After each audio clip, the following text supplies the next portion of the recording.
اللہ کے نبی نے فرمایا زندگی ایسی گزارو جیسے راہ چلتا مسافر. ہماری زندگی ہے پیسنجرز والی یا موونگ ٹریولرز والی. ہم نے تو آج زندگی مقیم بن کے گزار رہے ہیں. میں امریکہ میں رہتا ہوں, یہ میرا گھر ہے. میرے پیارو, ہمارا گھر امریکہ نہیں, ہم سب کا گھر قبر ہے, قبرستان. آج مسلمانوں نے دنیا کو دین پہ ترجیح دے دی. 23 گھنٹے دنیا میں گزرتے ہیں, 1 گھنٹہ مسجد میں مشکل سے گزرتا ہے. رمضان میں بھی مشکل سے 2 گھنٹے مسجد میں گزرتے ہیں. حالانکہ فرمایا جیسے مچھلی کے لیے پانی ہے ایسی مسلمان کے لیے مسجد ہے. حضور صلی اللہ علیہ وسلم نے ایک مردہ بکری اٹھائی کچرے سے, چھوٹے کانوں والی. کہا میرے صحابہ اس بکری کی اپنے مالک کے کیا حیثیت ہوگی؟ کیا یا رسول اللہ بڑی گندی اور ذلیل اور گھٹیا. کہا اس کائنات کے بنانے والے جس نے اس کائنات کو بنایا اس کے نزدیک اس کی حیثیت سے مردہ بکری سے بھی گھٹیا اور ذلیل ہے. میرے پیارو آج سب اس دنیا کے پیچھے دوڑ رہے ہیں. فرمایا مجھے اپنی امت کے فقر کا ڈر نہیں ہے. ڈر اس وقت کا ہے جب امت پہ دنیا چھوڑی جائے گی اور یہ ویسی اپنے آپ کو ہلاک کریں گے جیسے پچھلی قوموں نے ہلاک کیا. میرے پیارو ہمارے ہاتھ سے اسمارٹ فون گر جائے فرش پہ, سڑک پہ, ہماری کیا حالت ہوتی ہے؟ بتاؤ. رات کو نیند آتی ہے؟ اسمارٹ فون گر گیا, اوے دل 10 دفعہ ہلتا ہے, 100 دفعہ ہلتا ہے. رات کی نیند غائب. ایک اسکریچ لگ گیا آئی فون پہ, رات کی نیند غائب ہو گئی. فون کو ہلا کے دیکھا, ٹھیک ہے نا, کچھ ہے تو نہیں. حالانکہ فون تصویروں سے ویڈیو سے بھرا ہوا ہے, پھر بھی اتنی تکلیف. یہ قرآن ہاتھ سے گر جائے, اللہ کے رسول کے ناموں سے بھرا, کیا ہمیں تکلیف ہوتی ہے ایسی؟ سچ بتا دو, یہ تکلیف ہوتی ہے؟ ایسے چوم کے رکھ دیتے ہیں, کوئی بات نہیں. کبھی افسوس ہوا میرے ہاتھ سے اللہ کی کتاب گر گئی, میرے ہاتھ سے اسٹیو جاب کا فون گر گیا, ہوئے ہوئے میرا تو حالت بری. میری رات کو فلیٹ سے نکلا, ایک ساتھی کی رات کو گاڑی چوری ہو گئی, وہ باہر نکلا, ان کو گاڑی چوری ہو گئی. مسجد میں آیا اور رو رہا ہے. ان کا شاید اللہ یاد ہے, نے کہا نہیں میری گاڑی چوری ہو گئی. سلام پھیرا, جی گاڑی چوری ہو گئی. 1 مہینے تک گاڑی کا تذکرہ. کبھی فجر کی نماز چھوٹ گئی ہو, ہمیں کبھی افسوس ہوا ہے میرے پیاروں کہ میری تکبیر اللہ چھوٹ گئی؟ عائشہ رضی اللہ عنہا فرماتی ہیں اس کائنات میں جو کچھ ہے اس سے بہتر فجر کی 2 رکعت سنت ہے. کبھی ہمیں فجر کی فرض نماز سن کے افسوس ہوا, نیند اڑ گئی, آج میری نماز چھوٹ گئی. میرے پیارو ہم یہ دنیا کی محبت نے ہمیں, اللہ کے نبی نے فرمایا جو دنیا سے محبت کرے گا اللہ اس کے دل کو اندھا کر دیں گے. فرمایا جو دنیا کو مقصد بنا کے زندگی گزارتا ہے اللہ اس کے حالات کو پھیلا دیں گے اور پریشانیوں سے اور مصیبتوں سے اس کی زندگی بھر دیں گے اور اس کو فقیر کر دیں گے اور دنیا کے لیے اس کو ذلیل کریں گے. اور جو آخرت کو مقصد بنا کے زندگی گزارے گا اللہ اس کے احوال کو جمع کر دیں گے, اس کے کاموں کو جمع کر دیں گے, اس کے دل کو غنی کر دیں گے اور کیا کریں گے؟ دنیا کو ذلیل کر کے اس کے قدموں میں ڈالیں گے. آج میرے پیارو ہمارا سب سے بڑا دشمن دنیا نہیں, دنیا کی محبت ہے. کشتی اور پانی ساتھ ساتھ ہیں. کشتی پانی سے اوپر ہونی چاہیے, اگر پانی کشتی کے اندر گیا کشتی ڈوب جائے گی.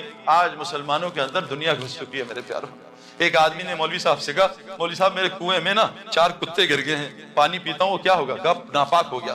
مولوی صاحب نے کہا کیا کروں؟ تو مولوی صاحب نے کہا اتنے ڈول نکالو 60-70. وہ نکال لیے, پانی پینے لگا. دوسرے مولوی صاحب نے کہا پانی ناپاک ہے. کہا عجیب مولوی ہو تم لوگ, ہم لوگ دین سیکھتے نہیں مولویوں کو اڑانا شروع کر دیں. کہا عجیب مولوی ہو, وہ کہہ رہے ہیں اتنے ڈول نکالو, تم کہہ رہے ہو ناپاک ہے. وہ کہا واپس ان مفتی صاحب کے پاس جاتا ہوں. مفتی صاحب سے کہا مفتی صاحب آپ نے کہا تھا وہ کتے پانی میں گر گئے, تو آپ نے کہا اتنے ڈول نکالو, میں نے نکال لیا. وہ مفتی کہہ رہے ہیں پانی ابھی بھی ناپاک ہے. کہا بھائی کنویں سے کتے نکالے. کہا کتے تو نہیں نکالے.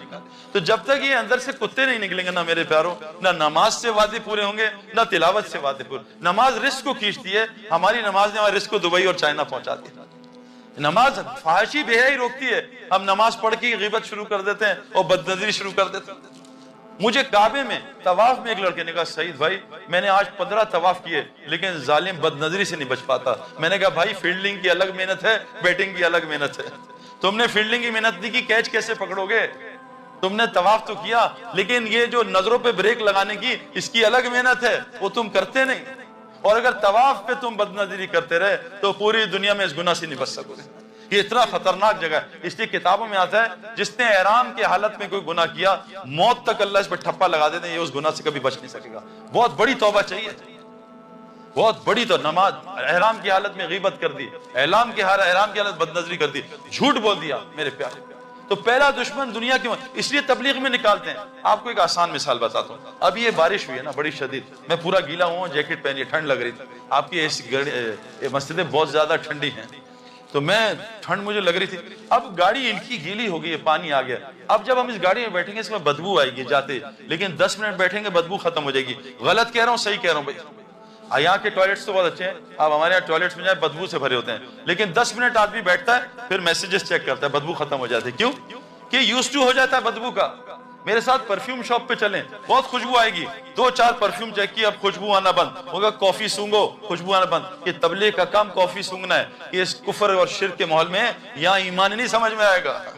ایمان کو اس ماحول میں سمجھنا ایسی ہے باتھ روم میں پرفیوم چیک کرنا, کیا کون سا پرفیوم اچھا ہے, کچھ سمجھ میں نہیں آئے گا.